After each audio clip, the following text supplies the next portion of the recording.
السلام عليكم ورحمة الله وبركاته.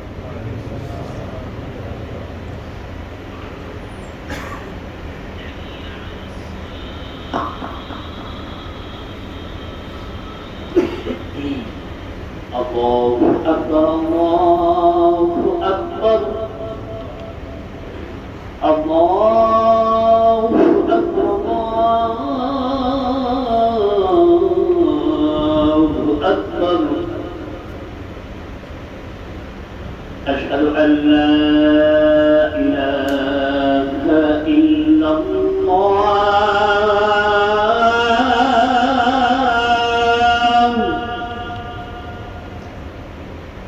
أشهد أن لا إله إلا الله.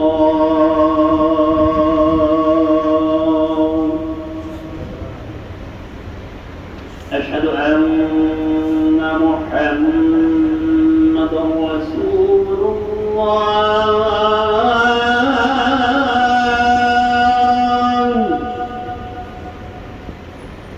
أشهد أن محمدا رسول الله.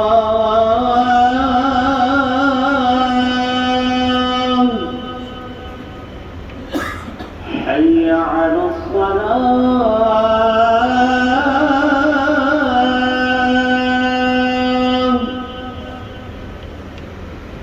حي على الصلاة.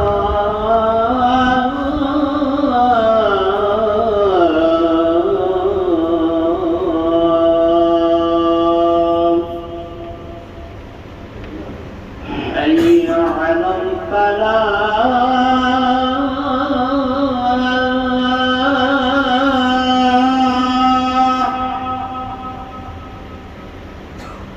حي على الفلاح.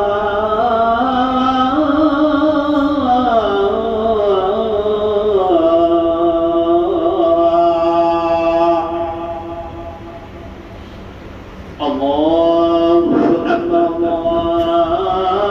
الله أكبر. لا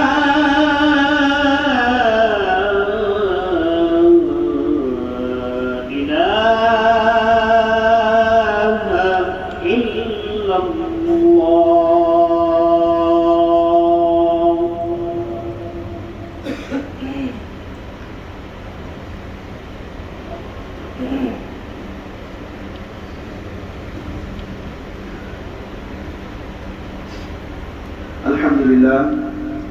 الحمد لله المعروف بالخير والكرم والامتنان، المجازي بالبر بالبر وعلى الإحسان بالإحسان.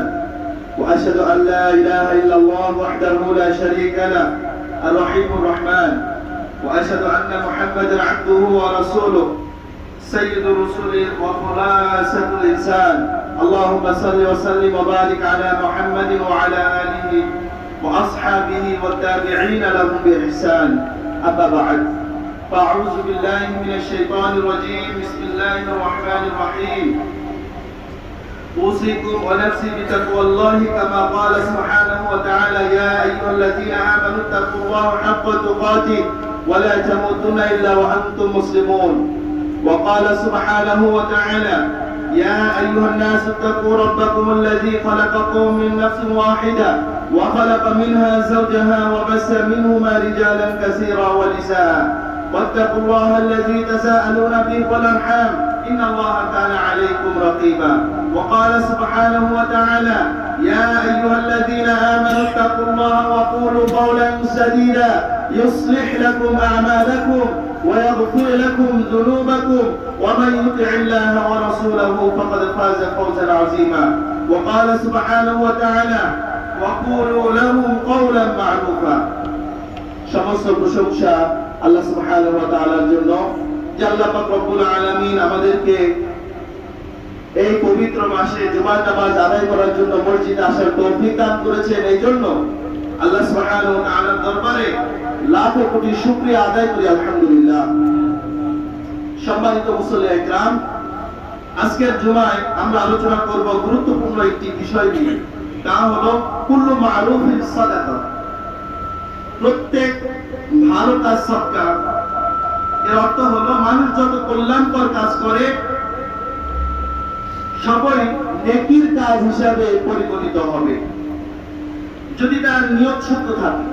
একজন মানুষ যদি ভালো কোনো কাজ করে এবং এই কাজটি যদি আল্লাহর রেজামতের জন্য হয়ে থাকে, আল্লাহকে সন্তুষ্ট করার জন্য হয়ে থাকে, তাহলে প্রত্যেকটি ভালো কাজ নেকি হিসাবে পরিগণিত হবে। মনোযোগ সহকারে খুতবা শোনার জন্য সকলকে অনুরোধ করছি। প্রিয় হাজিরিন, ইসলাম হলো শান্তির ধর্ম, ইসলাম হলো মানবতার ধর্ম, ইসলাম হলো কল্যাণকর একটি ধর্ম, ইসলাম হলো মানবতা ও মানবিকতার ধর্ম। ইসলাম ধর্মে যে কোনো ভালো কাজ, ভালো কথা বলা, সুন্দর আচরণকে ইবাদত বলে গণ্য করা হয়েছে। মানুষ সামাজিক জীব, সমাজ জীবনে মানুষ চলতে হয়, সমাজ নিয়ে মানুষকে চলতে হয়, আত্মীয় স্বজনদের সাথে উঠা বসা করতে হয়, লেনদেন করতে হয়, মুআমালাত মুআশারাত করতে হয়। এই মুআমালাত মুআশারাত, সুন্দর আচার আচরণ, এটা করা ইসলামে বাধ্যতামূলক করেছে। এই ব্যাপারে আল্লাহ সুবহানাহু ওয়া তাআলা পবিত্র কালামে সূরা বাকারার ভিতরে ইরশাদ করেন, লা তা'বুদুনা ইল্লাল্লাহ ওয়া বিল ওয়ালিদাইনি ইহসানা ওয়া যিল কুরবা ওয়াল ইয়াতামা ওয়াল মাসাকিন ওয়া কুলু লিন-নাসি হুসনা। আল্লাহ সুবহানাহু ওয়া তাআলা পবিত্র কালামে আমাদেরকে সুন্দর করে কথা বলার জন্য, একে অপরের সাথে সুন্দর আচার